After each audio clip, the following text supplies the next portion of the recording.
Sino ba yung driver? Ako po. Ikaw yung nasuspende. Arin na lang po yung papel ko. Yun ako'y lumaya po sa kulungan. Wala na po eh. Nagpiyansa ka, 60 po. Yan po. napansin mo ba yun nung masagasa? Hindi. Hindi po, nasa truck lane po ko eh. Maga nga po ng takbo ko noon. Kita ko naman sa video, mabagal. May L3 po nasa unahan po na puti. Parang brother Matt, ang nangyari, kahit sinong magaling na driver, hindi maiwasan yun eh. Dumikit sa bandang ulo eh, ano? Kasi may parting pagitna na po. Kanan, ano? Opo. Sa may differential po ng Hindi mo tractor. talaga makikita yung, panood ko rin yung video kung mataas eh. Yung resolution dito, na ikaw ay suspende, nakita mo? Ano po eh, nawala na nga po yun nakalang copy. Buti may picture po ako sa inyo. May picture ka yan. Ay, sinend ko rin po sa inyo. Halika. Kasama ko ha. Sa second floor na kayo, sir? Ako kay Art. Saan ba ang investigation nyo? Hi. Saan ang office ng investigation? Sa second. Sinong nandun? Under ni Mr. Hans, ano? Opo. Sa second floor po, operation. Good morning. Saan na office ni Mr. Hans? Dito siya, sir. Pero wala po. Sinong head ng investigation niya? Legal. Fifth floor. Sila ba nag-imbestiga ng mga kaso? Partner, saan ang legal? Okay. Good morning. Sinong head dito sa legal? Sinamahan ko lang itong... Ikaw, boss, ang head. Chief of Staff. Ay, tama-tama. Kasi yung dalawang abogado namin nasa central office. Dito. Hindi. Bali, i-inform lang kita. Halika yun. Pwede ba rin? Pwede dito? Ayun. Mm. Dito. Mm. Pwede, pwede naman natin i-discuss na yan eh. Opo tayo. Opo muna kayo. Oh. Kasi wala Sa investigation ka, no? Oo. Wala si dalawang attorney. Oo. Kwento lang muna ako kasi magbabase naman kayo sa document. Ang interpretation ko, Chief of Staff, nasa jurisdiction ng NCR, kayo ang nag-imbestiga, ang approving authority, si ASEC. So, kaya lang kami dumaan dito, respeto. Kasi mag-a-appeal kami doon, maganda, alam nyo. Kung mali ako, sorry. Ang nakita ko doon sa recommendation, nagbase lang ang LTO sa investigation report ng police. Kasi pag binasa mo yung, anyway, ulitin ko ha, makikita naman sa dokumento eh. Pag binasa natin, Chief Staff, yung report ng police, ang sabi niya doon, nasagi ng truck yung motor na naging dahilan na tumba at nasagasa. Ang lumalabas, yung truck ang nakasagi. Pero pag tiningnan natin yung video, hindi magsisinungaling yan, oh. Ayun yung truck. Yan na yung truck, maayos ang takbo. Ha? Yan yung truck, maayos ang takbo. Dumikit yung motor. Umiwas dito. Sa kanan. Nasabitan, nasagasa yung ulo ng backride. Patay ba yun? Ah, yun yung Patay. patay sa katipunan. Opo. Ako po yun. So, going back, Babae. Opo. Chief of Staff, pag binasihan mo, brother, yung investigation, lumalabas, sinagi ng truck, yung motor, kaya natumba, nasagasa, namatay.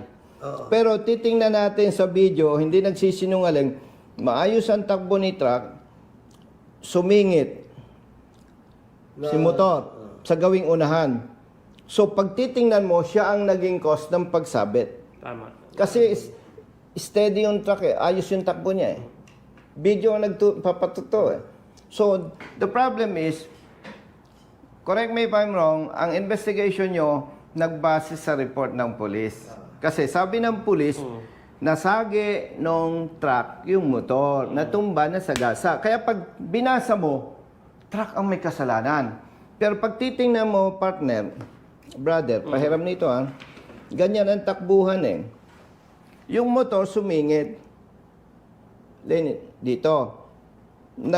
Ano yung kanyang manibela, sumabit sa truck. Natumba, nasagasa yung backride. So, pag tiningnan natin yung actual scenario, kahit ikaw, brother, ang pinakamagaling na truck driver, hindi mo maiwasan yon. So, that's my point. Kaya, mag-a-appeal kami. Okay? Mag-a-appeal kami dahil pinatawan siya ng 4 na taon na revocation ng lisensya. Pamilyado, single parent, may 2 anak. Yun ay dagdag justification na lang. Pero the issue here is, para sa akin, anyway, kayo naman ang magre-reinvestigate eh, hindi siya dapat pinatawan ng ganung parusa.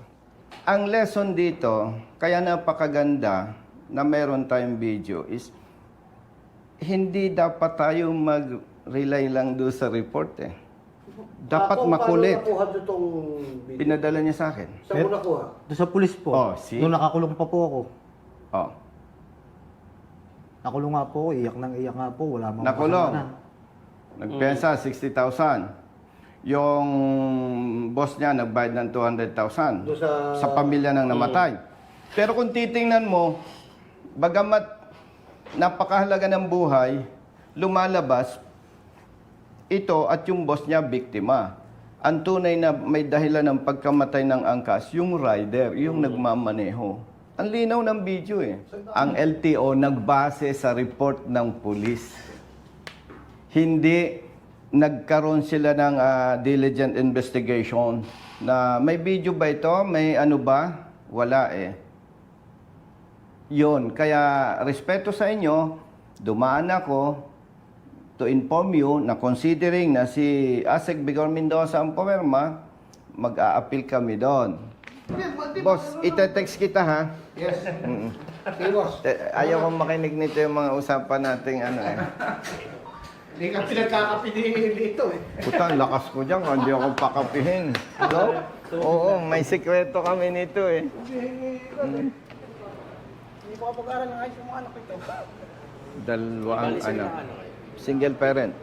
Naka-bail siya. Hmm? Criminal case, di ba? Hmm? Naka-bail case, pending pa. Ay, yung criminal case, tutulungan ko 100% ma-absolto yan.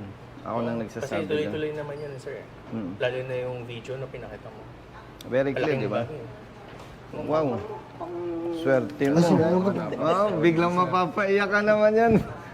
Salamat po, sir. Sir, salamat po. Sige lang. Eh, dala ka ni Kernel eh. Doon ako bumilib ba? Doon ako bumilib sa'yo. Yung kape, hindi pa ako bumilib eh. Nagpabili pa eh. SB. Mapapaiyak siya, pinanindigan. Boss, thank you. Tawagan mo ko. Usap tayo. Miss call kita. Oo, Thank you. Text kita, boss. Thank you. Brother, kailangan mong sumunod sa LTO. May pagkain naman kaya, no? Mamaya, tatawag ako sa'yo kung ano oras tayo magkita. Gagawa ako ng apila mo, pepermahan mo lang. Ha?